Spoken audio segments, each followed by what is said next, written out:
Hello दोस्तों, नमस्कार। स्वागत है आपका SK voice quotes and jokes में। दोस्तों, आज की हमारी कहानी अकबर बीरबल की कहानी में से 4 सबसे बड़े मूर्ख की कहानी। चलिए दोस्तों, शुरू करते हैं। अकबर बीरबल की अक्लमंदी की परीक्षा लेने के उद्देश्य से उसे विचित्र कार्य सौंपा करते थे। ऐसा कर उन्हें अति आनंद की प्राप्ति होती थी। एक दिन दरबार में राजकीय कार्यवाही के मध्य अचानक अकबर बीरबल से बोले, बीरबल, इस राज्य के 4 सबसे बड़े मूर्खों को हमारे सामने हाजिर करो। हम तुम्हें 1 महीने का समय देते हैं, तुरंत इस काम में लग जाओ। अकबर का आदेश सुन बीरबल आश्चर्यचकित हुआ, किंतु वह था तो अकबर का मुलाजिम ही। उनका हर हुक्म बजाना उसका फर्ज था। वह तुरंत 4 मूर्खों की तलाश में निकल पड़ा। 1 माह पूर्ण होने के उपरांत वह 2 व्यक्तियों के साथ अकबर के समक्ष उपस्थित हुआ। अकबर की दृष्टि जब 2 व्यक्तियों पर पड़ी तो वह बिफर गए। बीरबल, ये क्या, तुम 2 ही मूर्खों को लेकर आए हो? हमने 1 महीने का वक्त तुम्हें 4 मूर्ख लाने के लिए दिया था। हुजूर, मेरी गुजारिश है कि अपना गुस्सा शांत रखिए और मेरी पूरी बात सुने बगैर किसी नतीजे पर मत पहुंचिए। बीरबल अकबर का गुस्सा शांत करते हुए बोला। बीरबल की बात सुन अकबर का गुस्सा कुछ ठंडा हुआ। जहांपना, ये रहा पहला मूर्ख।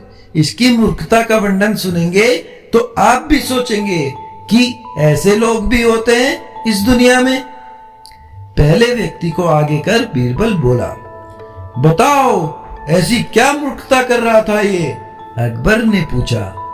हुजूर, मैंने इस व्यक्ति को बैलगाड़ी पर बैठकर कहीं जाते हुए देखा।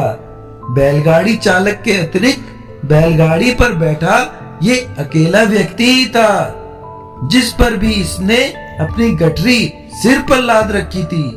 चकित होकर जब मैंने कारण पूछा तो ये कहने लगा कि गठरी बैलगाड़ी पर रख दूंगा तो बैल के ऊपर बोझ बढ़ जाएगा, इसलिए मैंने इस गठरी को अपने सिर पर रखा है। अब इसे मूर्खता नहीं कहेंगे तो क्या कहेंगे? पहले व्यक्ति की मूर्खता का किस्सा सुनकर अकबर के चेहरे पर मुस्कुराहट तैर गई। फिर बीरबल ने दूसरे व्यक्ति को आगे किया और बोला, जहांपना, ये आदमी तो इससे भी बड़ा मूर्ख है। एक दिन मैंने देखा कि ये अपने घर की छत पर भैंस लेकर जा रहा है। मुझे आश्चर्य हुआ तो मैंने पूछ लिया, लेकिन फिर इसका जवाब सुनकर मैंने तो अपना सिर ही पीट लिया। इसने बताया कि इसकी घर की छत पर घास उगाई है, इसलिए ये भैंस को छत पर ले जाता है ताकि वहां घास खा सके।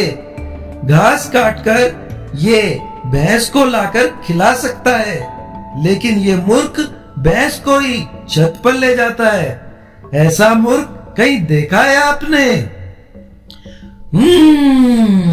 वाकई इन दोनों की कारस्तानी बेवकूफाना है। अब बाकी के 2 मूर्खों को पेश करो। अकबर बोले, हुजूर, नजर उठाकर देखिए, तीसरा मूर्ख आपके सामने खड़ा दिखाई पड़ेगा। बीरबल बोला। कहाँ बीरबल? हमें तो यहाँ कोई तीसरा व्यक्ति दिखाई नहीं पड़ रहा। अकबर इधर उधर देखते हुए बोले, तीसरा मूर्ख मैं हूँ हुजूर। बीरबल सिर झुकाकर बोला, अब देखिए, मुझ पर कितने महत्वपूर्ण कार्यों की जिम्मेदारी है, लेकिन सब कुछ एक तरफ हटाकर मैं 1 महीने से मूर्खों को खोज रहा हूँ। ये मूर्खता नहीं तो और क्या है? बीरबल की बात सुनकर अकबर सोच में पड़ गए। फिर बोले, और चौथा मूर्ख कहाँ है बीरबल?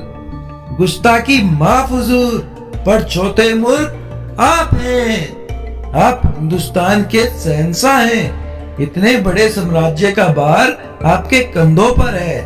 प्रजा के हित के जाने कितने कार्य आपको करवाने हैं, लेकिन उन सबको दरकिनार कर आप 1 महीने से मुझसे 4 मूर्खों की तलाश करवा रहे हैं। तो चौथे मूर्ख आप हुए ना, कहते हुए बीरबल ने अपने कान पकड़ लिए। बीरबल का जवाब सुनकर अकबर को अपनी गलती का एहसास हो गया कि बेफिजूल में उन्होंने अपना और बीरबल का काफी वक्त बर्बाद कर लिया है। तो दोस्तों, आज की कहानी आपको पसंद आई हो तो अपने दोस्तों के साथ शेयर करें, लाइक करें और हाँ, बेल नोटिफिकेशन आइकन को भी प्रेस कर लें ताकि मेरी नई नई वीडियो सबसे पहले आप तक पहुंच सके। धन्यवाद दोस्तों।